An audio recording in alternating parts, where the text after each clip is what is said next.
தன்விபூர் அப்படின்ற கிராமத்தில் மாடசாமியும் அவரோட மனைவி ரேகாவும் ரொம்பவும் சந்தோஷமாக வாழ்ந்துட்டு வந்தாங்க. மாடசாமியோட தொழிலே விவசாயம்தான்.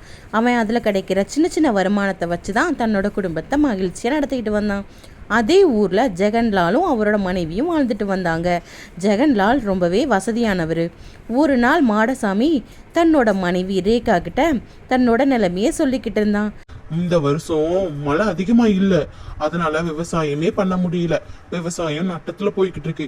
அதனால நான் வட்டிக்கு கடன் வாங்கி விவசாயம் பண்ண போறேன்னு சொல்லிக்கிட்டு. சொன்ன மாதிரியே மாடசாமி ஜெகன்லாலையும் சந்திக்க போனான்.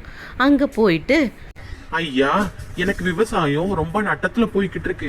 நீங்க எனக்கு காசு கொடுத்து உதவுனா ரொம்பவே சந்தோஷமா இருக்கும்.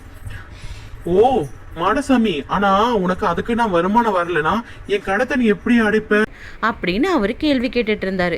இதை கேட்டுட்டு மாடசாமியும் ரொம்பவே சோகப்பட்டுட்டான். பட் இருந்தாலும் அவரு காசு கொடுத்து அனுப்பிட்டாரு. வாங்கிட்டு போன மாடசாமியும் தன்னோட முழு முயற்சியெல்லாம் போட்டு அந்த வருஷம் விவசாயத்தை நல்லபடியாக நடத்தி முடித்தான். அதுக்கப்புறம் மாடசாமியோட மனைவி ரேகாவும் அதை சந்தைக்கு கொண்டு போய் அந்த காய்கறியெல்லாம் விற்று நல்லாவே காசு சம்பாதிச்சாங்க. கொஞ்ச நாள்லேயே அவங்க குடிசை வீட்டிலேருந்து மாளிகை வீட்டுக்கு போயிட்டாங்க. மாடசாமியோட வளர்ச்சியை பார்த்து ஜெகன்லாலோட ஒய்ஃபுக்கு ரொம்பவே கோபம் வந்துச்சு. அவள் ஜெகன்லால் கிட்ட ஒரு மோசமான ஐடியா ஒன்று கொடுத்தா.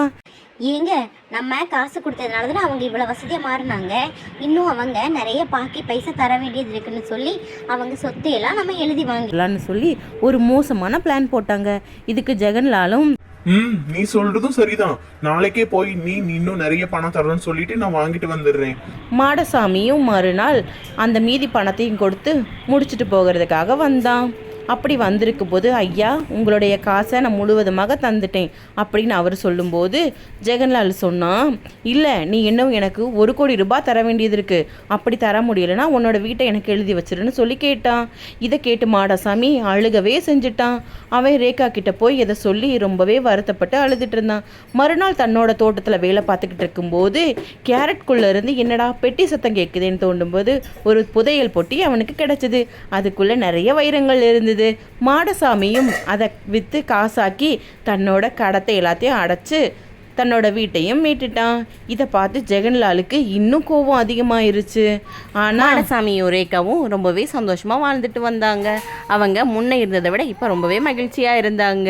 இதுலேருந்து நாம் என்ன கற்றுக்க போகிறோன்னா, ஏமாற்ற நினைக்கிறவங்க கண்டிப்பாக ஏமாந்து தான் போவாங்க. முழு முயற்சியும் நம்பிக்கையோடும் முன்னேறவங்க கண்டிப்பாக ஜெயிப்பாங்க. இந்த வீடியோ பிடிச்சதை லைக் பண்ணுங்கள், ஷேர் பண்ணுங்கள், மறக்காமல் நம்ம சேனலுக்கு சப்ஸ்கிரைப் பண்ணிடுங்க. பாய்.